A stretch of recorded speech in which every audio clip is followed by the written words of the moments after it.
Bienvenidos a un nuevo episodio de nuestro podcast Primer Encuentro, que organiza el Centro Provincial del Libro y la Literatura y la productora audiovisual Desde Cero. Hoy para conversar con un destacado poeta holguinero, cultivador especialmente de la décima. Tras la pausa, sabrá de quién se trata. Se suele sublimar la idea del poeta. No se diferencia mucho de un albañil, de un mecánico, de un ingeniero o de un vendedor de verduras. No me interesa, en esencia, ser entendido o ser comprendido si pensamos entender y comprender como descodificar. Yo leo a los jóvenes.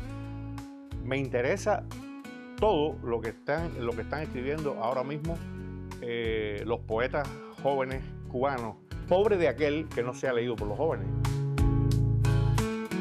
José Luis Serrano, gracias por aceptar nuestra invitación. Bienvenido a nuestro podcast, a esta que es su casa también, Ediciones Holguín. Un placer estar aquí. Bienvenido, gracias. Nacido en un pueblo de Jibara, cerca de Uñas, tengo entendido. Sí, se llama Estancia Lejos. Estancia Lejos. Ya no es un pueblo y ahí debe haber pocas casas realmente, pero yo sigo teniéndolo como un territorio espiritual. Vamos a dedicar esta primera parte de la conversación a las remembranzas de aquel lugar, de aquel sitio que tal vez no aparece en los mapas, ¿o sí? Sí, debe aparecer porque es un Digo por el nombre, porque sí, es un topónimo que existe, ¿no? Estancia Lejos no es un invento, es un lugar que realmente existe, aunque tiene cierto aire mítico. Sí, a mí me gusta el hecho de que estancia también es estrofa, y yo me dediqué luego al cultivo de las estrofas. Dentro de ello, como bien apuntabas, a la décima. Pero he escrito mucho más sonetos que décimas. Ojo, y décimas hace 30 años yo no escribo una sola décima. Ese pueblo, Estancia Lejos, en el momento en que de mi niñez era un pequeño poblado rural, sin electricidad. ¿A cuántos kilómetros más o menos de Uñas? A unos 3 o 4 kilómetros de Uñas, ¿no? Lo importante para mí de ese sitio, de ese espacio, es el hecho de que me pasé toda mi infancia leyendo. Mi primer contacto con la literatura es a través de los libros que me proporcionaban mis padres, ¿no? Que ellos mismos habían leído, por supuesto. ¿Qué solía leer el niño José Luis Serrano? Lo que leen los niños, o lo que deberían leer los niños, ¿no? Mucho Emilio Salgari, Julio Verne, en algún momento ya Conan Doyle, y todo lo que caía en mis manos. Cuando aquello existían las revistas, muchas revistas leía para niños y para adultos, todo lo que estuviera impreso de alguna manera iba a ser devorado por el lector que estaba surgiendo. Eso fue configurando también el escritor, el poeta que sería posteriormente José Luis Serrano. Decíamos al principio, y me lo acaba de reafirmar, que en principio cultivador de la décima. ¿Tiene que ver la raíz campesina? No, eso de Serrano con ese, suele pensarse con ese por el hecho de que la décima, por lo general, se asocia en Cuba a las fiestas campesinas, sí, con la tradición, a la campiña con cubana, la tradición sí, campesina, con el repentismo, exactamente, específicamente, o con la décima escrita, pero con temas bucólicos. En el caso mío, no. La décima mía, si bien no es estrictamente citadina, porque no es que voy a escribir una décima de la ciudad, claro, pero ya las preocupaciones son otras y son décimas que tienen un corte filosófico, más bien. Si te llevas por los títulos de mis libros, por ejemplo, Examen de Fe, Aneurisma, Bufón de Dios, son títulos que no remiten para nada a la circunstancia rural. Claro. Es decir, van por otro camino. José Luis Serrano estudió en la Escuela Vocacional de Ciencias Exactas de Holguín. Y señalo esto, ciencias exactas, porque se convirtió en un hombre de ciencias. Siendo aquel muchacho que leía mucho, que ya comenzaba a configurarse como un escritor, como un poeta, ¿por qué eligió las ciencias? ¿Es que acaso allí también encontró José Luis Serrano motivaciones para escribir? Sí, estudié en esta escuela, la vocacional, que es un pre de ciencias exactas, en ese minuto. Y luego mi formación es técnica, no vamos a decir científica, porque realmente hay una distinción entre la formación científica y la formación técnica. Ciertamente. Sí, porque se hizo ingeniero eléctrico. Ingeniero eléctrico. Esta formación, algunos la ven reñida, ¿no? con la cuestión artística y literaria en específico, pero no es así. Si vamos al gran poeta Rilke, en sus cartas a un joven poeta, él decía que era muy importante para un poeta afirmarse en ocupaciones que estuvieran bien lejos de los oficios pseudoartísticos, que dando una idea de proximidad con el arte realmente se alejaban. Él planteaba que el poeta debía ser un ser humano afincado en la realidad, en una realidad específica. Entonces, a mí el hecho de graduarme como ingeniero eléctrico y luego desempeñarme durante muchos años dentro de ese ámbito, porque durante 20 años estuve dedicándome al trabajo como especialista en seguridad industrial, específicamente los riesgos eléctricos, investigando accidentes mortales de trabajo, cosas de este tipo, donde la gente veía aún más la separación entre mi ocupación y el interés por la escritura poética, cuando realmente no es así, porque, la investigación de accidentes mortales de trabajo, que me ocupó durante 20 años, me permitieron conocer la fragilidad del ser humano, cuán frágiles somos, hasta qué punto estamos condicionados por una serie de eventos a nuestro alrededor de diversa índole, y eso me llevaba a hacer, me llevaba a cuestionamientos filosóficos, ontológicos, que de alguna manera van a pasar a la poesía. El poeta vive asido a esas emociones, a esos sentimientos para escribir, o sea, necesariamente precisa de eso para escribir. Claro, porque el problema es que se suele sublimar la idea del poeta, se suele considerar que el poeta es un ser escindido de la realidad, como que anda por las nubes, como que lo ve todo de una manera etérea, ¿no? Etérea, y no es así. El poeta es un ser humano común y corriente, que accede a un instrumental para plasmar determinadas realidades. Pero cuando vienes a ver, un poeta no se diferencia mucho de un albañil, de un mecánico, de un ingeniero o de un vendedor de verduras. Hay un sustrato que es el mismo, que es el ser humano.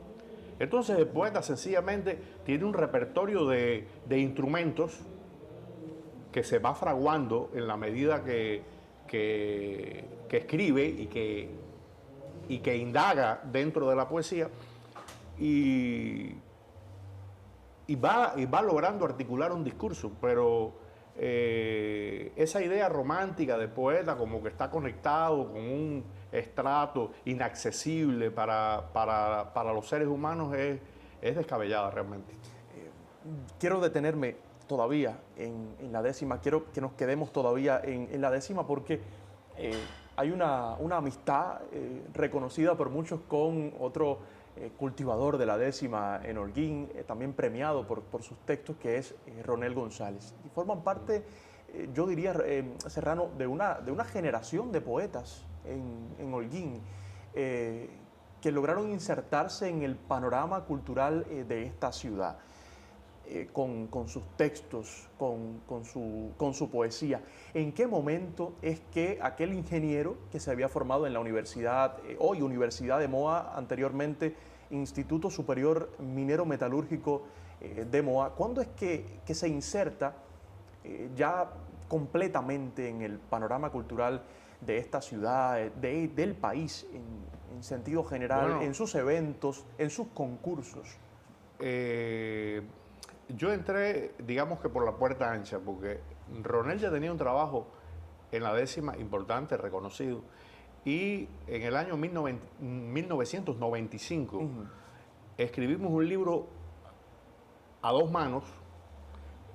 Ese libro se titula El mundo tiene la razón, y ganamos el concurso Cucalambé, un concurso tunero. Sí, muy estimado en el ámbito de la décima en Cuba. Todavía hoy, sí. Al cabo de los años, se sigue considerando que ese libro marcó un punto de inflexión en la escritura de la décima en Cuba, y no lo digo yo, lo dicen los críticos que se han aproximado al libro, y me es mucho más cómodo decirlo porque no es un trabajo que hice yo solo, es decir, está Ronel también, por lo tanto me resulta más cómodo decir que es un libro que tuvo un impacto en la escritura de la décima en Cuba. A partir de ahí, es notable, ahora al cabo de los años uno percibe que hay un influjo de ese texto en este tipo de literatura.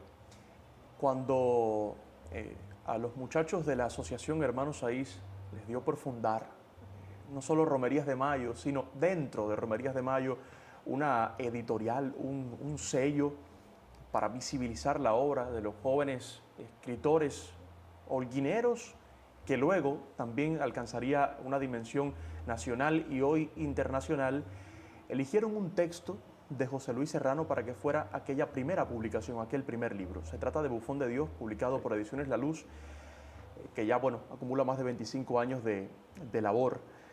Serrano, y hay una historia que cada vez que se celebra el nacimiento de La Luz, de Ediciones La Luz, se recuerda. Porque la presentación de ese libro surgió en un espacio para nada cercano a los ámbitos literarios, en un salón de última espera de un aeropuerto. Sí, es muy bonita la anécdota, y de hecho se recuperó una foto hace poco. Un amigo de Bares, Joure Merino, poeta, Sí. Me envió una foto del instante en que estábamos presentando el libro. Yo quisiera hacer una pequeña corrección a eso, porque ha ido quedando en el mito como que se presentó en un salón de última espera. En un salón de última espera de un aeropuerto no se puede acceder de manera masiva a presentar libros. ¿No? ¿Qué fue lo que es lo que se sucedió? viene diciendo. Lo que ocurre es que el sitio donde actualmente está el salón de última espera del aeropuerto de Holguín, antes era el restaurante.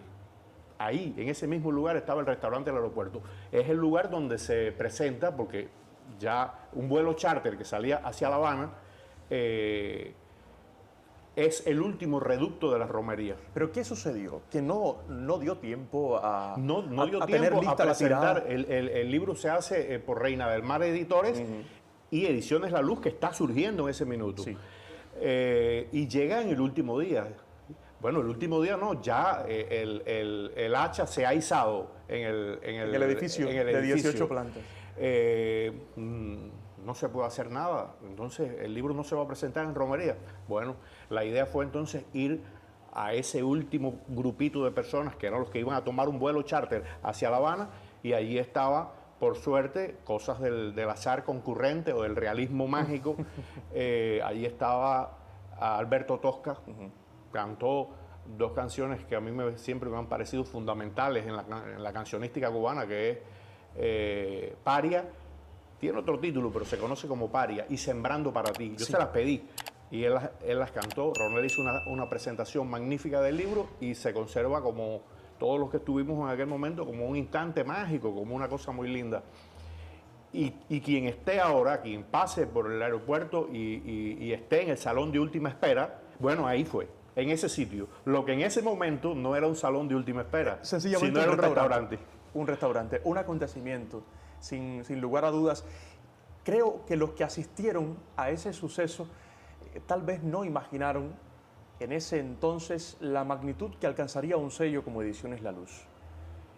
Realmente. ¿Lo cree Serrano también? No, nadie.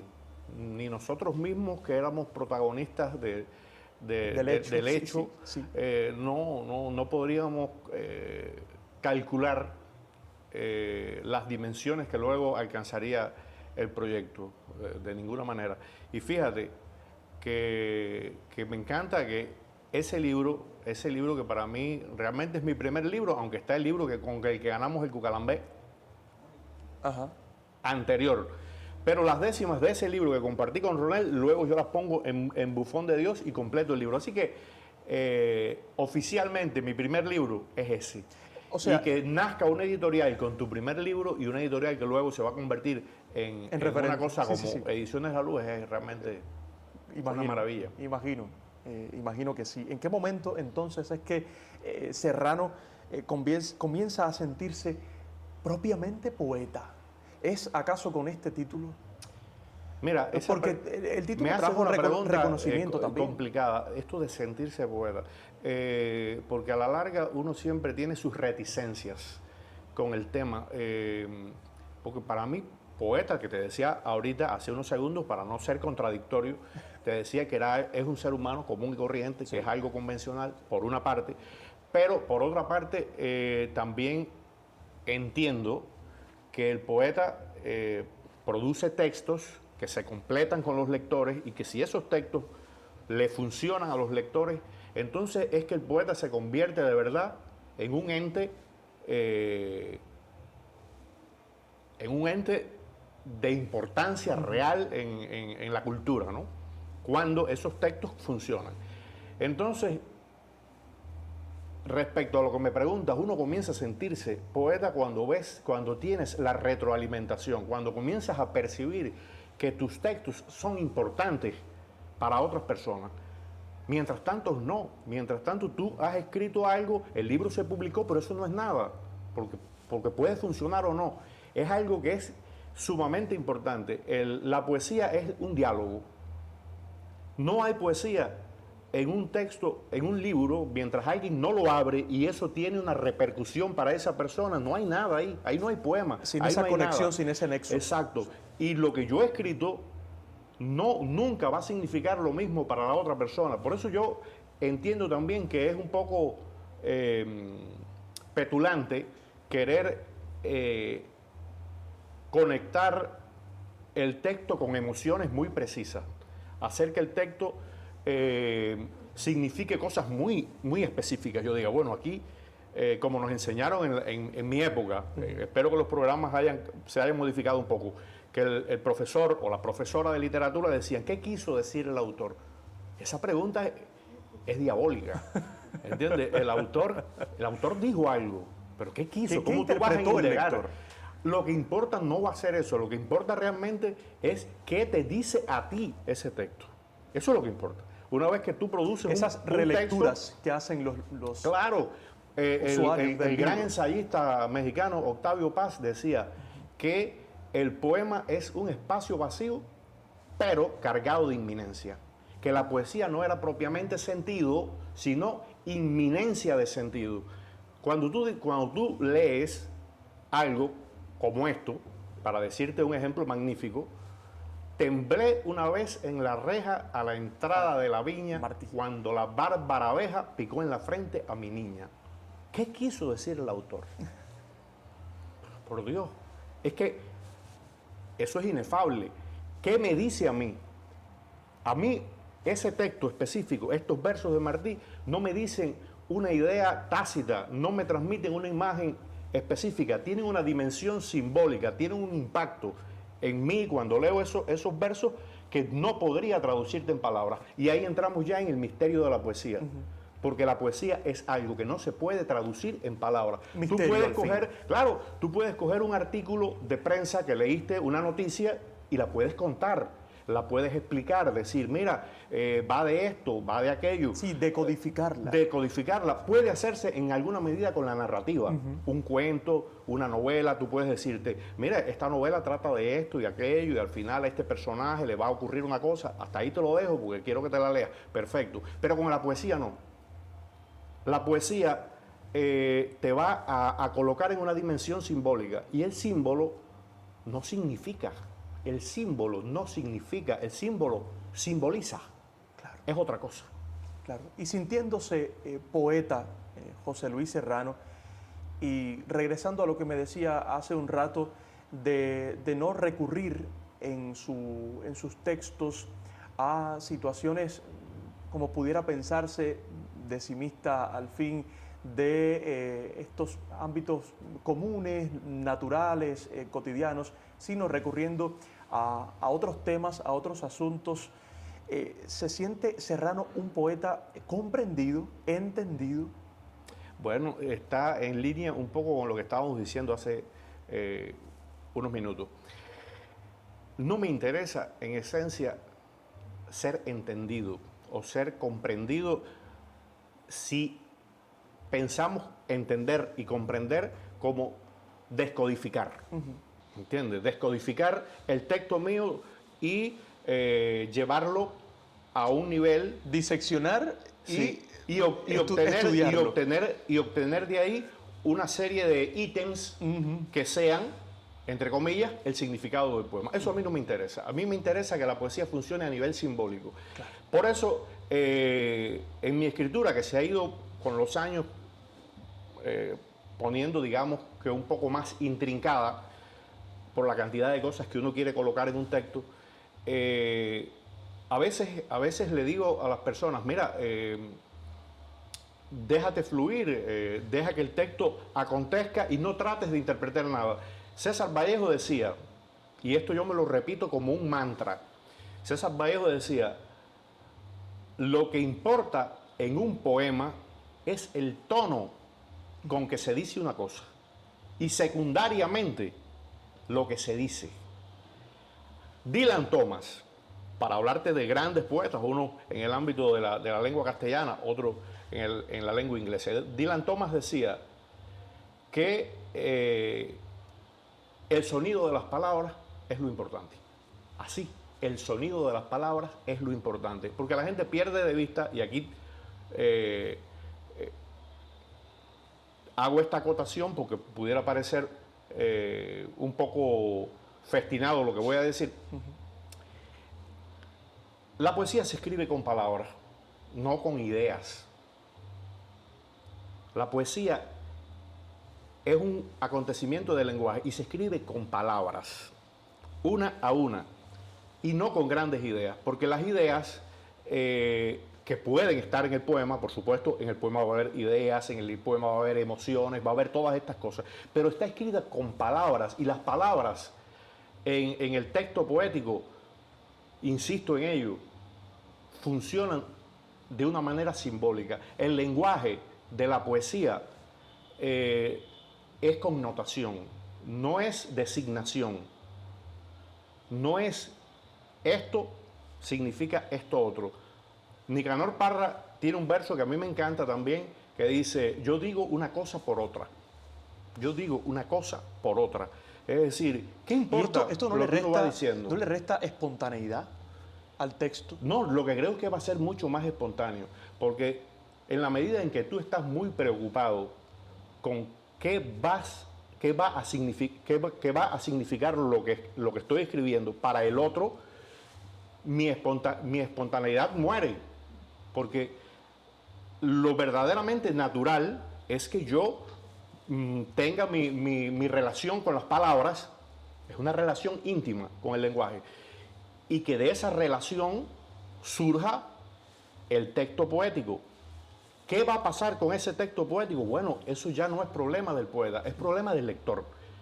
El lector se va a vincular con el texto y lo va a completar. O sea, no existe en poesía lo, diríamos, automático. Se ha hablado mucho de eso, acuérdate de la escritura automática y los surrealistas que hablaban. Sí puede haber un cierto grado de automatismo, si se quiere. Yo trato de que mi escritura no sea automática, pero no denigro la escritura automática. Lo que pasa es que yo la veo imposible. El texto automático como algo que viene bajando y que tú dejas así que vayan las palabras entrando en el texto de cualquier manera. Sí. En el caso, deliberadamente. en el caso mío no lo puede ser porque trabajo con férulas muy específicas, con retículas muy precisas, como las estrofas. Es decir, si tú tienes una métrica y una rima, tú puedes ser espontáneo, tú puedes ser natural dentro de ese espacio, pero no puedes hacer lo que te dé la gana. En esto siempre digo algo, ¿no? Porque la gente dice, es mucho más libre a lo que suele llamarse el verso libre, ¿no? Sí. Bueno, ¿por qué no escribes el verso libre? Ahí es donde tú eres libre. No, ahí no es donde eres libre. Donde eres libre, eres mucho más libre en las formas clásicas. Lo único que hay que dominarlas, como el soneto y la décima. He trabajado mucho más el soneto. Sí. Te insisto en el punto, ¿no? Porque es como cualquier otra cosa. Tú no puedes sustraerte a la ley de la gravitación universal. Es decir, tú puedes bailar, pero para bailar tienes que saber que si saltas, caes. Claro. Entonces, ¿qué hace un bailarín? Un bailarín juega hasta el límite de las posibilidades con esa ley que existe, la ley de gravitación universal. Está ahí y se mueve dentro de ese espacio. Un pintor hace otro tanto, tiene colores y él los va a mover, pero dentro de una muy específica cuadrícula, ahí dentro. Entonces el poeta trabaja de igual manera. Estos temas tienden a llevarlo uno hacia abstracciones de esta naturaleza, en que no todo el mundo le agrada meterse, porque es mucho más cómodo los encasillamientos. Es decir, el poeta es un tipo que está en las nubes y ve la belleza, una belleza etérea, como decías ahorita mismo. Eso es idealizar al poeta. Pero es mucho más cómodo. Romantizarlo. Exacto, pero es cómodo y a la gente le funciona porque entonces no tienen que ahondar mucho más, se quedan con esa idea y son felices porque a la gente les encanta poner etiquetas. Al extremo de que en determinados ámbitos yo me siento incómodo con la noción de poeta, es decir, que digan, aquí llegó Serrano, el poeta Serrano, porque sé que es un término denigrante para determinar en ese ámbito. Hay ámbitos donde decir poeta es decir algo tan desligado de la realidad, tan mundo aparte, que uno se siente realmente angustiado en esa representación que sabes que están teniendo de tu persona como poeta. Serrano, no obstante, en sus textos encontramos referencias muy claras al contexto, a sus coetáneos, a sus coterráneos. Es decir, hay una responsabilidad del poeta con el contexto en el que está viviendo, en el contexto de aquí y de ahora, del holguinero del siglo XXI, del 2025. Claro, uno está dentro de una coordenada espaciotemporal. Ahí está situado. Y desde ahí te proyectas como ser humano, ante todo, porque primero que nada eres un ser humano. Entonces, desde el punto de vista de la poesía, yo te diría que en este minuto mi poesía, que se ha ido volviendo un poco más densa, es porque la realidad en que habito es mucho más densa. Es decir, la dispersión que hay en mis poemas actualmente, que trabajo con esquirlas, son fragmentos, un fragmento, otro fragmento desligado de ese y el otro se va armando como un puzzle, y hay quien dice, concho, pero ¿y esto? Bueno, es que así es el mundo, porque cuando tú coges, y de hecho el modo de percepción actual es ese, porque cuando tú coges Facebook y comienzas a desplazarte por el feed de Facebook o de Instagram, ¿qué es lo que estás encontrando? Una cantidad de informaciones diversas, un grupo en el que estás de Jorge Luis Borges, y ves cosas de Borges, luego de Bukowski, luego de una prima que tiene un gatico que se le perdió, luego de un artista famoso que ha hecho un concierto polémico, luego de un acontecimiento de historia. Esa es la manera de percibir. Asimismo, los materiales audiovisuales que has visto que están hechos para ser vistos de una manera que no es la misma, en la que se veía hace, digamos, 30 o 40 años. Claro. Un material audiovisual ahora está pensado para consumir de otra manera, porque la sensibilidad ha cambiado. Entonces, justamente lo que tú para centrarme bien en tu pregunta, la referencialidad que voy a manejar tiene que ver con eso y está afectada por ese nuevo tipo de sensibilidad. ¿Qué opinión le merecen estos autores que tienen estilos reconocidos por los maestros, estilos muy particulares de discursar, estilos poéticos muy, muy singulares, alejados, desapegados casi totalmente de la tradición poética? Mira, a mí no cesa de sorprenderme la relación de mi escritura con los jóvenes. O sea, tiene lectores jóvenes. Sí, sobre todo, mayoritariamente, lo cual me hace inmensamente feliz. Yo leo a los jóvenes, me interesa todo lo que están escribiendo ahora mismo los poetas jóvenes cubanos, y creo que se están produciendo cosas muy valiosas ahí. Contrario a lo que piensan otras personas, ¿no? Otros poetas que suelen, no critico eso, no lo censuro, pero hay quien dice, ya me quedo con esto, yo solamente leo esto, de aquí hacia atrás, no voy a leer lo que se produce de aquí en adelante. Creo que es un error, pero encuentro cosas muy valiosas entre los jóvenes y me hace personalmente, me ocasiona una gran felicidad ver que los jóvenes buscan mis libros, los leen, pero en ese diálogo que se produce donde ellos están completando el texto, las lecturas que hacen son sumamente inteligentes y a veces tan desconcertantes en el sentido de que van en otras direcciones, en direcciones que yo no había sospechado para esos textos, y digo, esto es increíble, esto es maravilloso, y pobre de aquel que no sea leído por los jóvenes. Es decir, si en el momento en que los jóvenes no te leen, no es que te estás poniendo viejo, no se trata de eso, es que estás muriendo. Es que tu obra está muriendo. Le puedes poner unas velitas y decir chao, en paz descanse. Esta relación con el público, o sea, con los lectores, con los jóvenes particularmente, imagino que le permita al poeta José Luis Serrano calibrar ese nuevo proyecto, ese libro o ese soneto en el que está trabajando. Sí. O sea, ese feedback que se establece. Claro. Mira, más que calibrar, porque no, aunque en cierta medida uno por supuesto que toma el impacto de lo que has hecho y dices, bueno, está bien, está mal. Más que eso, lo que te produce es nuevas maneras de entender el hecho poético y nuevos ángulos para generar textos que funcionen en sentido general, así, simple y llanamente, Sí. porque el texto puede funcionar o no. Y cuando tienes ese tipo de feedback, tú dices, está funcionando.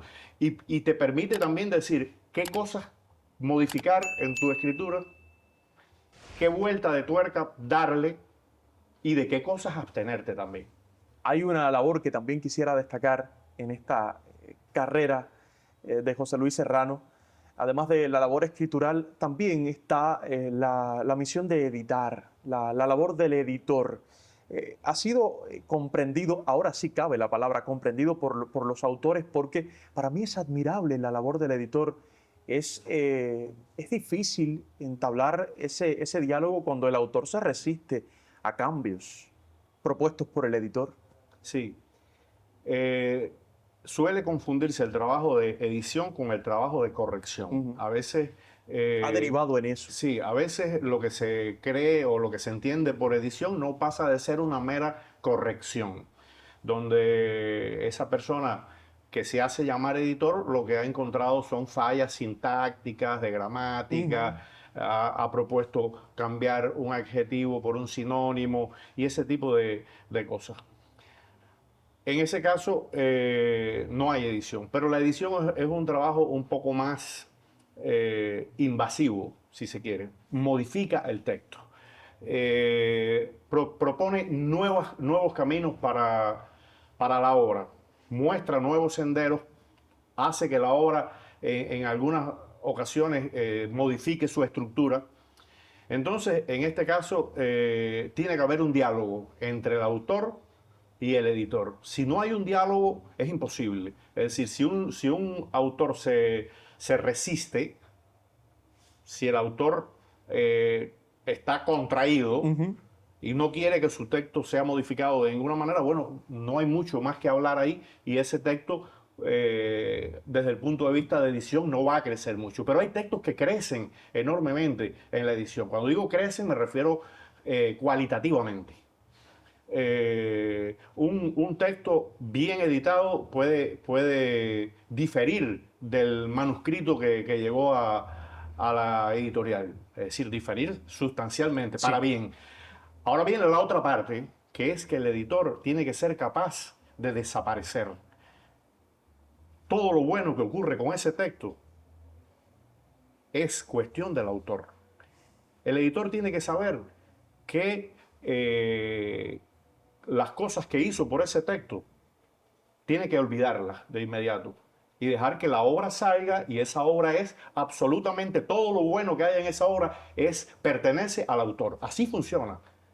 Es una especie de sacerdocio, si lo miras desde un punto de vista. Y también tiene que saber el editor que todo lo malo, todo lo malo que aparezca en ese libro es responsabilidad del editor. Eso sí. Lo malo que aparece en un libro es un rollo del editor y no del autor.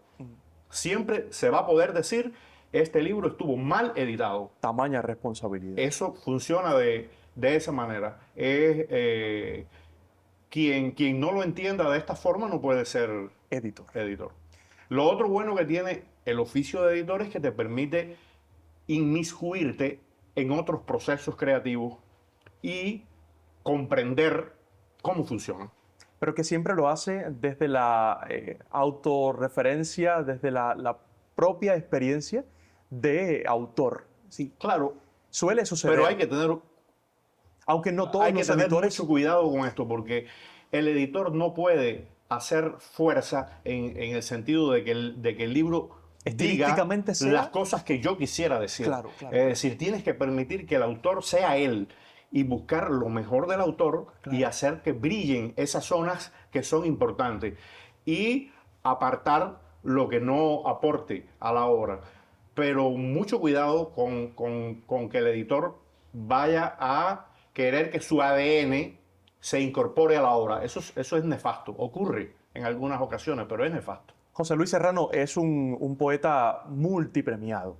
Entre los premios más recientes está, bueno, el Nicolás Guillén, pero también 2 premios de la crítica. En 2018 con Los perros de Amundsen y más recientemente con Paquidermos. Sí. Curiosamente con un libro digital.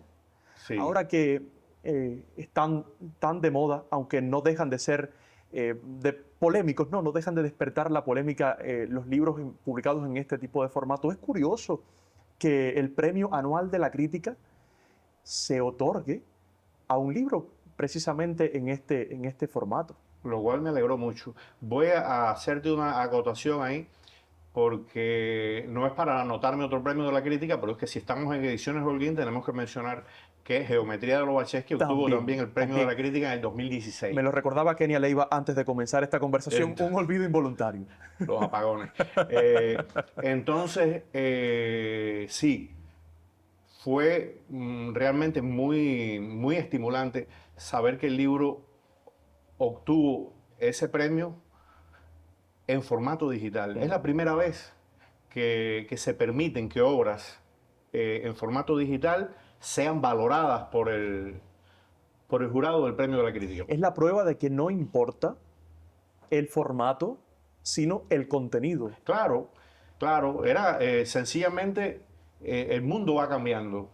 Yo sigo entendiendo, y no es por por ser retro, no es eso. Sigo entendiendo que el libro es un objeto de papel, que uno puede tener en las manos, que uno puede oler, que uno puede doblar, que uno puede subrayar, ¿entiendes? Sí. La relación con ese objeto tangible, físico, eso es insustituible, es absolutamente insustituible. ¿Lee Serrano actualmente más en formato digital, en formato electrónico, que en ese formato físico, ¿no?, tradicional del libro? Por supuesto. Aun cuando me gusta mucho más el objeto físico, el libro, tener el libro en la mano, puedo acceder a una cantidad de literatura en formato digital que es mucho mayor. Claro. Ya, de hecho, no hay excusas para tú decir, yo no me he leído tal libro porque me es inaccesible. Exactamente. Si usted no se ha leído tal o más cual libro, es sencillamente porque no se lo quiere leer. Aunque eso también es una salida, una solución, creo yo, inteligente ante una situación de la poligrafía en Cuba. Claro. Deprimente, la verdad. Sí, por supuesto. Y por ello uno se siente tan afortunado cuando, aún en tiradas reducidas, salen los libros de papel. Paquidermos, por ejemplo, para esta feria. Paquidermos va a estar en papel en una tirada limitada, casi para coleccionistas, pudiéramos decir, pero vamos a tener el libro en papel, está. Y uno se alegra ahora el triple, porque como ya no son las tiradas aquellas enormes que se hacían hace algunos años, ahora esos poquitos ejemplares que salen incluso se destinan con mucho más rigor, porque ya uno lo piensa más a la hora de dónde colocar ese libro, en qué momento hacer la presentación. Hay estructuras mentales que han cambiado también. Sí. Vamos a hacer una pausa en nuestra conversación, porque a nombre del equipo le voy a invitar a que regrese a este set, ya no para un primer encuentro, sino para seguir conversando sobre otras aristas de la labor como poeta de José Luis Serrano, un hombre a quien el gremio tiene como referente. También me gustaría saber cómo recibe ese reconocimiento José Luis Serrano, pero eso le propongo, si usted acepta, lo dejamos para un próximo encuentro, para un próximo diálogo.